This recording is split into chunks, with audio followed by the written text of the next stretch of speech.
Monstrueusement humain, le podcast qui risque de te donner le goût de toi. Sois la bienvenue, créature au grand cœur. Approche là. Sache qu'ici tu vas peut-être te réconcilier avec qui tu es vraiment. Oui, en fait, si tu pouvais laisser parler là maintenant, tout haut, tes petites voix intérieures, tes ressentis, tes visions, que parfois tu kifferais de prendre, mais qu'en fait tu tais, tu juges. Et parfois tu sabotes. Parce qu'a priori, ça n'a pas l'air de rejoindre le plus grand nombre. Et si, ici, on partageait sans honte et sans peur d'être lapidé? Dans ce podcast, tu vas réaliser que nous sommes tous hors normes. Oui, même infime soit-elle, une part de toi est anormale. Et tu sais quoi? Youpi! Réjouis-toi! Oui, parce qu'il est grand temps. Il est grand temps d'honorer nos singularités, nos regards différents, et de faire fructifier tout ça, et surtout de partager ce terreau-là au monde. Alors moi j'ai un rêve peut-être fou. Mais ce que je sais, c'est que ce rêve me fait me sentir vivante. Ce rêve, c'est celui de participer à l'effondrement du mur de la norme. C'est un peu mon mur de Berlin à moi. Alors je dis stop. Stop à cette recherche constante de l'approbation du monde pour valider notre existence. Oui, stop à cette normopathie assassine. Bonjour, je suis Audrey Jarnier, bienvenue dans le nouvel épisode de Monstrueusement humain. Aujourd'hui, le miroir croyant, partie 2. Alors, je crois, j'ai même envie de dire que j'en suis certaine. Je crois que tout le monde, ici sur cette terre, a un talent, un endroit où il excelle. Même parfois et souvent plusieurs talents. Mais tout le monde à l'unanimité a un talent. Et je crois que tout le monde est à même de développer et de vibrer dans sa vie avec ce talent. Et ce qui fait la différence dans la création, peu importe sous quelle forme, c'est la persévérance. Ce qui va l'emporter, c'est la persévérance. Et il suffit d'avoir un rejet, un jugement, parfois très incisif, parfois même destructeur, pour remettre tout en question, tout remettre en cause. Alors arrive le découragement, cet état qui nous fait nous effondrer, nous fait baisser les bras. Et c'est à cet instant que le miroir croyant fera toute la différence et permettra d'avancer. Quoi qu'il arrive, permettra de garder le cap. Quoi qu'il arrive. Lorsque j'ai préparé le thème de cet épisode, je me suis interrogée et je me suis dit, dans un premier temps, comment te dire, la persévérance? Non, je ne pense pas que chez toi ce soit très affûté. Sois honnête. Je ne pense vraiment pas. Et puis en fait, après avoir entendu cette chère Madame Proprette, je me suis posée et je me suis dit, non, ce n'est pas tout à fait juste ça. Ce n'est pas tout à fait juste. Parce que j'ai réfléchi comme si j'étais mon ami ou une amie. Et je me suis dit que les quelques personnes qui connaissaient les rêves que je nourrissais ne me diraient pas Ouais, non, Audrey, t'es pas persévérante.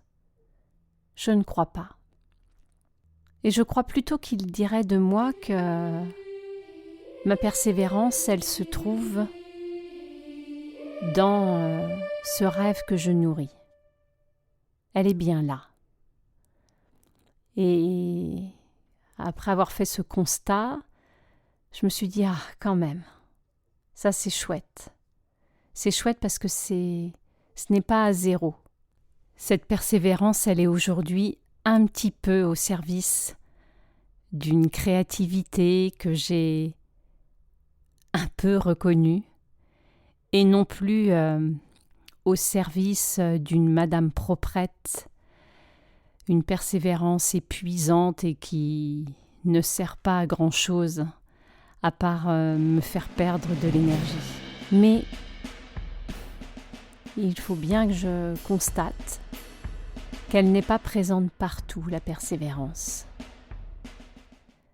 Ma persévérance, elle est très faible dans mes tentatives. Lorsque j'essaye, j'ai beaucoup de mal à garder un niveau de persévérance lorsque je dois essayer et essayer encore.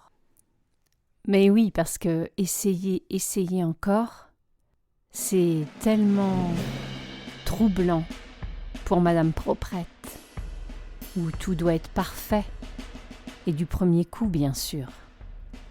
Alors dans ces moments-là, plutôt que de partager mes questionnements, mes désespoirs, mes remises en question, eh bien je me carapate. Et puis je me juge en me disant que je ne suis vraiment pas douée.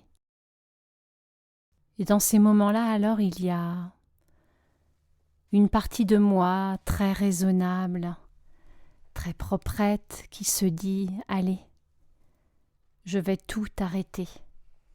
C'est plus sérieux. » Et puis je me rends compte que cette quête, ces rêves font complètement partie intégrante de moi. Elles font corps avec moi, comme mes organes, mes viscères. C'est quelque chose qui m'anime et qu'en fait je ne peux pas m'en séparer. Alors forcément, ce rêve, c'est parfois lourd, parce que pas encore réalisé dans la matière complètement, et que lorsque je me dis je vais arrêter, c'est comme une amputation, comme une déchirure. Un truc qui te traverse une douleur fulgurante.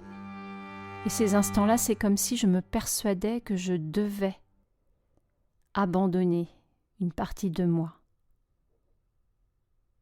Comme si là, sur le bord d'un chemin, je laissais un enfant et que je lui disais « Là, reste là, tranquille, ne t'inquiète pas, je vais revenir, mais que pertinemment tu sais que tu ne reviendras jamais. » C'est comme si j'acceptais de laisser mourir quelque chose dont je sais pertinemment que ça pulse et que ça vit.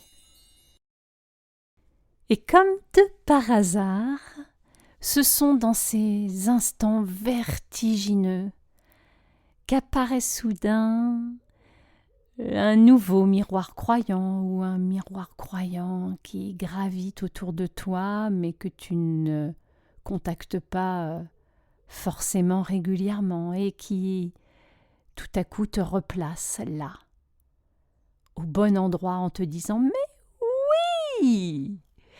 Mais purée, mais vas-y, accroche-toi, mais fonce !»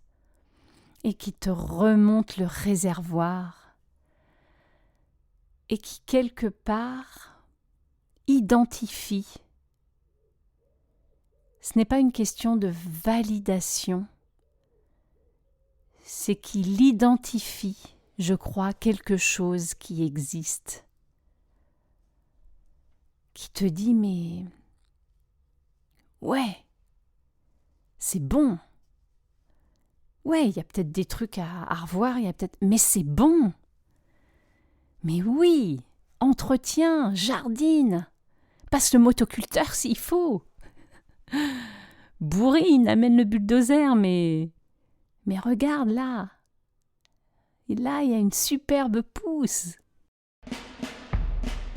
Alors voilà pourquoi c'est précieux, un miroir croyant, lorsque l'on en croise un. Et que c'est extrêmement ressourçant d'en avoir un assez proche, que l'on voit régulièrement, ou que l'on peut solliciter régulièrement. Parce que le miroir croyant, il nous permet d'entretenir notre foi, de muscler cette persévérance, de donner des ailes. Il nous permet de nous dépasser. Il nous permet d'aller au meilleur de nous, au plus profond, au plus beau de nous. J'ai entendu il y a très peu de temps un témoignage de Benoît Magimel, un acteur que j'adore, qui est loin d'être parfait, n'est-ce pas, Madame Proprette, mais qui est tellement humain. Et il témoignait de ce qu'il s'est passé avec la réalisatrice Emmanuelle Berco dans le film De son vivant, où il a reçu le César du meilleur acteur. Et voilà ce qu'il dit. C'est assez incroyable de la découvrir, il parle d'Emmanuelle Berco, et d'apprendre à connaître ses qualités. Parmi elles, il y a l'empathie. Je crois que tout acteur rêve d'avoir un cinéaste qui, à ce point, veut vous porter, vous sublimer. Et il ajoute un peu plus loin qu'il a été poussé par Emmanuelle Berco pour obtenir des performances mémorables de sa part. Elle désire vraiment ce qu'il y a de mieux. Et lorsque j'ai lu ce témoignage, je me suis dit, voilà un bel exemple, un lien où chacun est le miroir croyant de l'autre. Parce que bien sûr, on peut rencontrer un miroir croyant, et là le travail se fait unilatéralement. Mais la magie est au summum quand les faits se passent de façon bilatérale. Et lorsque j'ai lu ce témoignage, je me suis dit, ça c'est un bel exemple. Un bel exemple parce qu'il a découvert la femme qu'était Emmanuelle Berco, la réalisatrice. Il a vu toute sa beauté et elle ne voulait que lui, comme lorsqu'elle l'avait choisi pour tête haute. Donc elle croyait totalement en sa beauté d'acteur et dans cette alchimie, le meilleur est ressorti. Mais c'est vrai que ce n'est pas simple d'être un miroir croyant pour l'autre. Parce que pour pouvoir refléter la beauté de l'autre, il faut pouvoir avoir soi-même vu la sienne. Il faut pouvoir avoir reçu des nutriments essentiels à la nourriture de notre créativité. Enfant. Ça demande d'avoir reçu de par nos parents, ou de par notre famille, ou d'un entourage social. Et ce n'est pas toujours le cas. Nos proches faisant aussi, avec leur manque. Julia Cameron parle de notre renoncement au droit inné d'être créateur. Et nous nous y confrontons un jour ou l'autre à cette créativité, que ce soit pour notre choix de se rapprocher de notre rêve, de notre envie en tant qu'adulte, ou à travers le rôle de parent, ou la rencontre avec notre enfant et sa propre créativité nous amène à venir contacter la nôtre. Et là, nous sommes à la merci de peut-être devenir un miroir croyant, peut-être pas toujours aussi grand que l'on souhaiterait, parce que oui, est-ce que pour nos enfants, nous arrivons à être des miroirs croyants? Et si parfois, il nous semble bien compliqué d'être un miroir croyant, peut-être pouvons-nous nous poser la question de quel miroir croyant pourrait entrer dans la vie de mon enfant. À travers cet épisode, je vous invite à vous poser ces questions. Qui a été dans ma vie un miroir croyant? Et qu'est-ce que cette personne m'a montré de moi-même? Merci de me partager vos témoignages à travers le lien du mail que vous trouverez ci-dessous ou du groupe Facebook Monstrueusement Humain. Et puis, si vous avez à cœur de partager le podcast qui vous fait du bien, alors n'hésitez pas, vous le savez, partagez, partagez et partagez encore. À bientôt!